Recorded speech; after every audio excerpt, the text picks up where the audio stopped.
So a lot of people ask me, now the high lift jack is a very practical tool.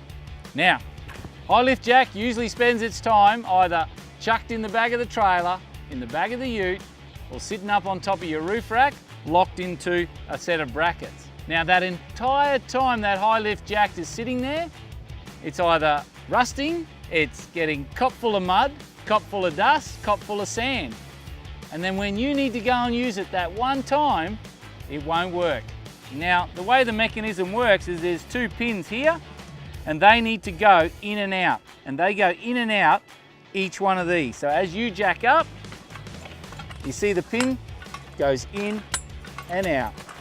Now, if those pins don't work correctly, one in, one out, one in, because that's how it climbs up the jack.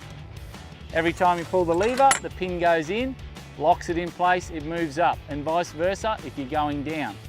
So what I do is I get a can of CRC. When I want to use this jack, I'll go spray that pin and that pin there with a big dose of spray-on lubricant.